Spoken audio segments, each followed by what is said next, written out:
समझ नहीं आ रहा अपने सैलरी इंक्रीमेंट का क्या करूं। बेटा इतना क्या सोच रहा है? अपने म्यूचुअल फंड्स के एसआईपी का टॉप अप करा ले। This is the right time. क्या? समझ में नहीं आया। बेटा इतना क्या सोच रहा है? अपने म्यूचुअल फंड्स का एसआईपी टॉपअप करा ले। This is the right time. अब समझा।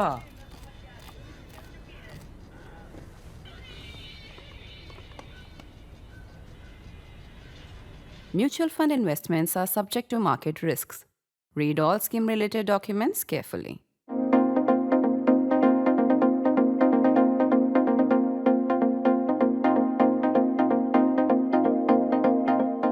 Last week, National Interest, the column, teased a sequel, The Perils of Self-Hyphenation.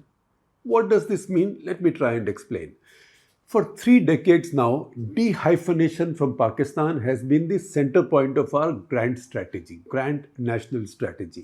We can't move away from Pakistan physically or strategically. As Atal Bihari Vajpayee said in his immortal line, you cannot choose your neighbors. आप अपने पड़ोसी नहीं चुन सकते हैं. India is particularly blessed in that respect with 2 big hostile nuclear armed neighbors. They are in a tight strategic alliance, which is today perhaps the strongest in the world after the American and Israeli alliance. Yet they are different countries with shared interests but different priorities. You have to have the wherewithal to deal with them, ideally one at a time, but be prepared in case they decide to collude either indirectly as principal and proxy, as during Operation Sindoor, or who knows, in active warfare. First element of Indian grand strategy, therefore, has to be to prevent that from happening. Of the two, militarily and economically, India is much better equipped to deal with Pakistan. China is the really formidable challenge that we will need years to either match up to or to create sufficient mutual vested interest in stable peace. That is where the idea of de-hyphenation with Pakistan comes from. It is wise and has been pursued by every Prime Minister since Indira Gandhi in her second coming in 1980. India has pushed back sharply at any suggestion of an Indo-Pak policy, a hyphenated Indo-Pak policy from Western powers. Read the US. Progress on this was slow until the first Clinton term and then picked up. Over the 2 decades since the nuclear deal, it moved at a sprinting pace. India pushed it to the extent that it objected to a Western leader making a combined visit to India and Pakistan. In fact, any foreign leader then making a combined visit to India and Pakistan. The 2-country rule was seen as an offense and another name for hyphenation. However convenient it might have been to the visitors. If you want to come to India, come to India. You can't say, I'm coming to India, making a stopover in Pakistan, or I am coming to Pakistan, making a stopover in India.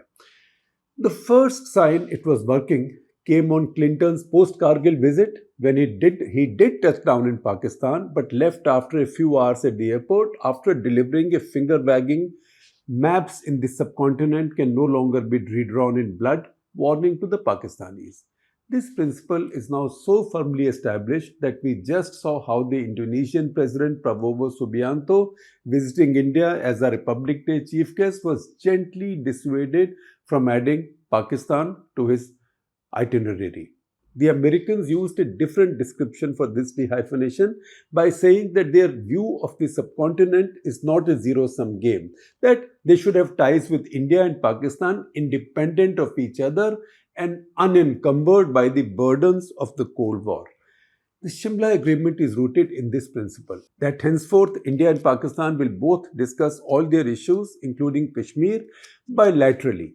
It implied that no third party, no mediator had any further role to play, and that the old UN Security Council resolutions were accordingly rendered obsolete.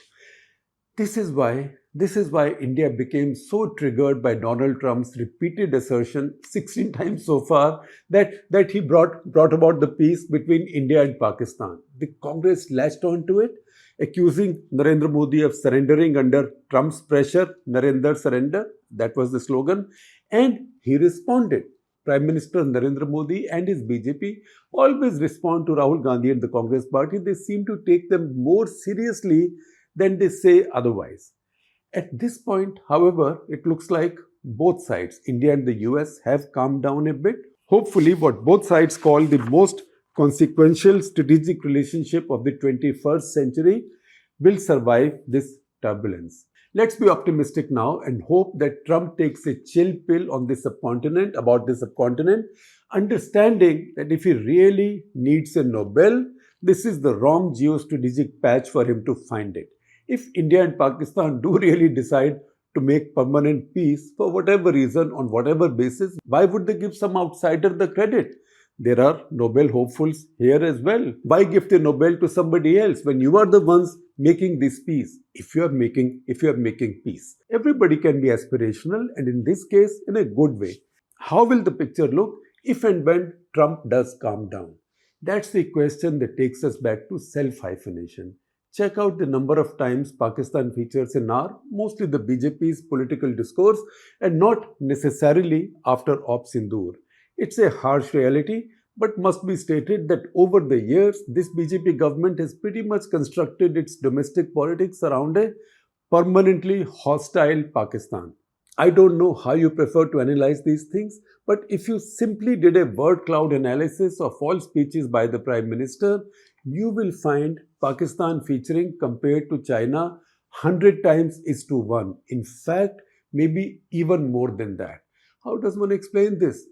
When we are also told that China is the real long-term threat to India, threat or challenge, you can call it whatever, Pakistan doesn't matter so much because we've left it so far behind. It is a belief shared across the political and intellectual divide going back 4 decades. General Krishnaswamy Sundarji, then serving as the army chief, in a famous 1986 interview with India Today had said, and I quote from it, "China is the real challenge. Pakistan can be handled en passant." Fun fact is, that's the first time I read that expression, en passant. It means in passing and is drawn from nonchalantly knocking off a pawn in chess, on a chessboard. You might translate this into Hindi as chalte chalte, as in Pakistan ko to hum chalte chalte sambhal sakte hain. So how is it that what we thought we could handle en passant in 1986 has returned to center stage now, 40 years later? The short answer is, we have reinstalled it there. We have reinstated it there. The Modi government has done it by making Pakistan an essential feature of its domestic politics. The political formulation isn't at all twisted. It is quite linear. Pakistan equals terrorism, which means Islamic terrorism, and suffice it to say, it makes the core of the politics of Hindu-Muslim polarization in India. India's larger strategic plan of these 3 decades is sound and pragmatic. Stabilize the situation with China and respond only to the gravest provocation. That is, if the Chinese really come pushing and shoving, then resist them, stand up to them. Create the time and space to build India's economy and reposition it favorably in the post-Cold War era as its comprehensive national power, CNP, rises. Meanwhile, keep advising the world not to hyphenate you with Pakistan as you've moved into a different orbit and are poised to jump into orbits higher still. But are we following that advice ourselves?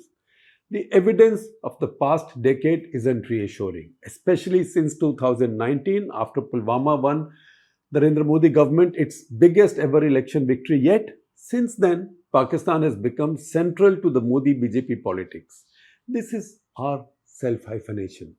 It has now reached a stage that even the Pakistanis would think they can game our responses. They will end up suffering more in the end, as we saw again this time in their battered air bases.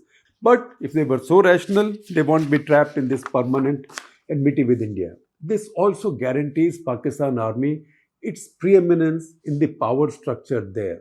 See how Op Sindoor has pulled Asim Munir from public opinion doghouse to national adulation and also from general to field marshal. This underlines the perils of self-hyphenation. By making Pakistan central to its politics, the BJP has now created an unexpected predicament for itself and for India. When its domestic political interests are clashing with India's geopolitical priorities, Indian strategists are smart, but they need space to deal with this Trumpian world with many simultaneous wars. They will be strengthened by a reboot in our domestic politics. On Pakistan, our diplomats should use their skills to keep diminishing the threat as focused military spending builds deterrence. And meanwhile, the BJP's politics will hopefully drop this re-hyphenation. Diminish, deter, de-hyphenate. That's the 3D solution to our Pakistan problem.